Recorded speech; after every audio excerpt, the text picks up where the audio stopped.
It is not enough to be busy. So are the ants, wrote Henry David Thoreau. The question is, what are we busy about?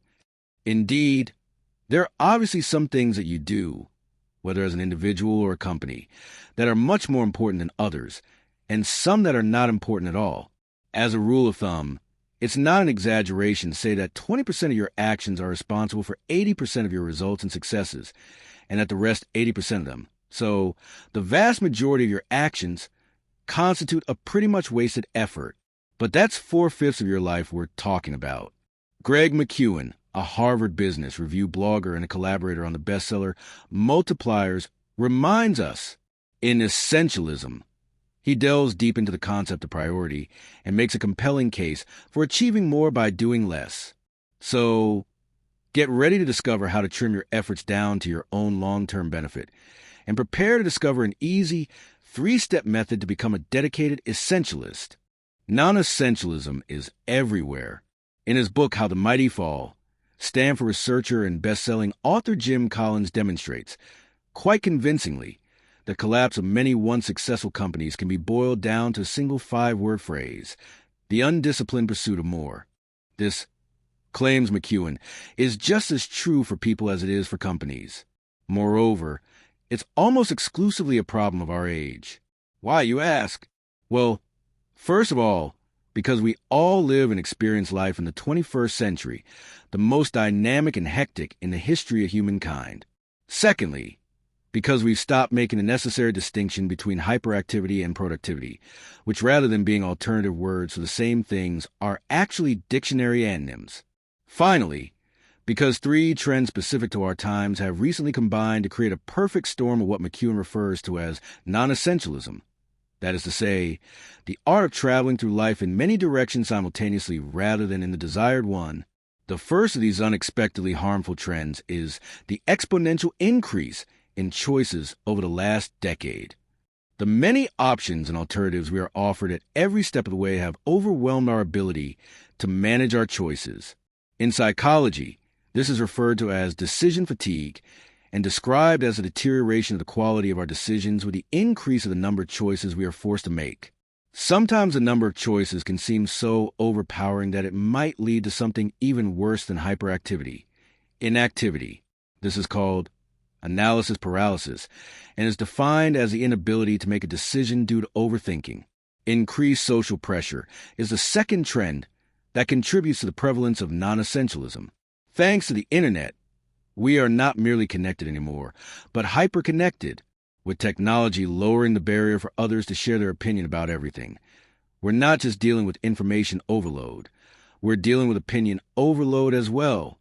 Everybody tells everyone what is important and what they should be focusing on. As a result, nobody is focusing on anything other than, ironically, reading other people's opinions about what's important. The final and perhaps most damaging trend of the 21st century is caused by the very dangerous myth that you can have it all. Even though not new, this idea has been advertised today more than ever. In combination with the fact that we're living in an age of an unprecedented number of options and expectations, it has produced a pandemic of stress and depression. Everyone tries to cram yet more activities in their already overscheduled lives because otherwise they feel they might be left out. FOMO, standing for fear of missing out, wasn't something our parents had to deal with. The phenomenon was first identified in 1996. However, time is a limited resource. Missing out is part of life. We can't have it all. So we have to choose wisely. Essentialism and the claws of your life. On June 28, 2012, the Harvard Business Review published an opinion piece by McKeown aptly titled, "If you don't prioritize your life, someone else will." Today, this phrase has all but become part of everyday language, and you can find it attached to many great names of history on some quotation websites that don't vet quotes. But like many other things that have become cliches, this uncomfortable truth seems to exist only to be repeated by non-essentialists, not lived out by essentialists. In fact, few really understand what McKeown's claim suggests about how one should live their life. Think about what might happen to your closet if you never try to organize it. Rather than remaining neat and tidy, it will, of course, become cluttered and stuffed with clothes you rarely wear. Moreover, the ones you do like to show off will get all scruffy and messy, not to mention unfindable. It is, after all, one of the unbending laws that govern our universe, the law of entropy. Left by themselves, things fall apart and systems crumble into randomness and chaos. Well, McKeown says this is precisely what's been happening to your life for the past few decades. By saying yes to so many things so as to not be left out, you've stretched yourself too thin, making life flavorless. That's why you feel simultaneously overworked and underutilized, busy but not productive, always in motion but never getting anywhere. Just like the company's Jim Collins researched, you become the victim of your undisciplined pursuit of more. And you keep forgetting that it's not about having every single item inside your closet, but about having the right clothes organized in the right, tidy manner. That's what essentialism is. In the words of McKeown, essentialism is about creating a system for handling the closet of our lives. This is not a process you undertake once a year, once a month, or even once a week, like organizing your closet. It is a discipline you apply each and every time you are faced with a decision about whether to say yes or whether to politely decline. It's a method for making the tough trade-off between lots of good things and a few really great things. It's about learning how to do less but better so you can achieve the highest possible return on every precious moment of your life. Essence, the core mindset of an essentialist. Essentialism, fundamentally, is about proper prioritizing. We seem to have forgotten what that word entails, and, moreover, that it came into the English language as an uncountable noun. Priority meant, starting with Chaucer and all the way to the First World War, the very first or prior thing. It was only in the 20th century that the word was pluralized and people began talking about priorities. Recently, we've gone even further than that and started talking about things such as our top 10 priorities, as if it was possible for one to have multiple first things. The truth is, when you have more than one priority at any given time, you have no priority. The even harsher truth is that this describes most of us.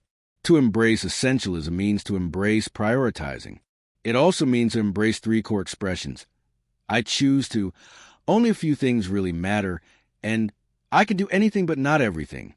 These three truths reflect the three realities without which essentialist thinking would be neither relevant nor possible. They are individual choice. When we don't purposefully and deliberately choose where focus our energies and time, writes McKeown, other people, our bosses, our colleagues, our clients, and even our families will choose for us, and before long we'll have lost sight of everything that is meaningful and important. We can either make our choices deliberately or allow other people's agendas to control our lives. We quoted McKeown's most memorable idea above, but it bears repeating here. If you don't prioritize your life, someone else will. So, don't forfeit your God-given right to choose. Exercise it, as often as possible. The prevalence of noise. Introduced as far back as the 1790s, the Pareto principle says that 20% of your efforts produce 80% of results. In 1951, in his Quality Control Handbook, Joseph Moses Uran, one of the fathers of the quality movement, expanded on this idea and called it the law of the vital few. The logic is the same. Some things are so much more important than others that the effort in finding those things is justified and worth it by definition. So, rather than doing things, take your time to figure out what is most important to do first and try to distinguish the vital few from the trivial many. Don't ever forget that whereas a non-essentialist thinks almost everything is essential, an essentialist thinks almost everything is non-essential. The reality of trade-offs. Non-essentialists see trade-offs as an inherently negative part of life. Rather than asking themselves what they should do, they ask themselves how they can do it all. They operate under the false assumption that one can actually do everything. The truth is, trade-offs are not just another part of life, but the most crucial as well. We have limited time, so we can't have it all or do it all. The question we should be asking ourselves isn't, how can I make it all work? But which problem do I want to solve? A far more honest and meaningful question. Also, the question an essentialist asks themselves every day. Becoming an essentialist, the three-step method. Only when you understand the realities of choice, noise, and trade-offs can you begin to think like an essentialist, suggests McKeown. Indeed, he goes on, once we fully accept and understand them, much of the method of the essentialist becomes natural and instinctive. This method consists of the following 3 simple steps. Explore. Discern the trivial many from the vital few. Quite paradoxically, non-essentialists who are afraid of missing out explore far fewer options than essentialists in life. That's because essentialists fully understand Socrates' motto that the unexamined life isn't worth living. So, rather than being busy doing everything other than thinking about life, they try to create some space for themselves to examine life's opportunities in solitude. Instead of being overwhelmed by all the information available, essentialists browse and scan around to find the essence of the information, the signal in the noise. Also, they don't say yes to all requests, but only to the top 10% of opportunities. Finally, essentialists never forget to play and rest, fully aware that games and sleep aren't an unproductive waste of time, but the scaffold of efficiency and high productivity. Eliminate. Cut out the trivial many. The secret to success, said Soviet prima ballerina Anna Pavlova once, is to follow without halt one aim. Finding that aim is a 2-part process that encompasses, in addition to the discerning of the trivial many from the vital few, the elimination of the former. Elimination starts with clarity, which in turn is rooted in a definite, specific vision of the future and a meaningful intent. It is the clear vision of their own future that gives essentialists the courage to say no to the non-essential. It also gives them the audacity to give up without despairing. Indeed, whereas non-essentials hate admitting to mistakes, essentialists are comfortable with cutting losses once they have realized their project is going nowhere. Essentialists are also comfortable with boundaries, which they don't see as constraining, but as liberating. So, they set them in advance, thus eliminating the need for a direct no when it's the only viable answer. Execute. Do the vital few things effortlessly. While non-essentialists tend to force execution, explains McKeown, essentialists invest the time they have saved by eliminating the non-essentials into designing a system to make execution almost effortless. What does that system entail? First of all, a buffer for unexpected events. Essentialists are always prepared in advance. Just like Abraham Lincoln, when given 6 hours to chop down a tree, they spend the first 5 sharpening the axe. They aren't interested in quick-fix solutions, but in finding ways to remove obstacles to progress.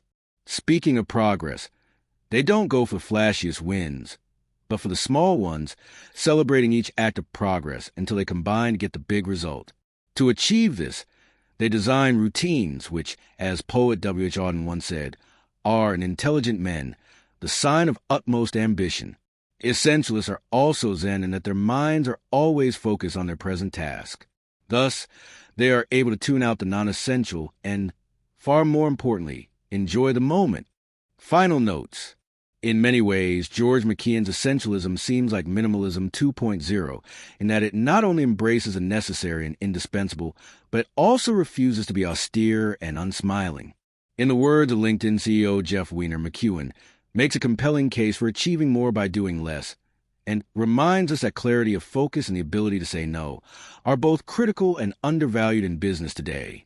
Much more importantly, Essentialism also reminds us that these 2 skills are critical and undervalued in life today, and that it's essential that you master them sooner, lest you want to risk wasting your life on other people's priorities.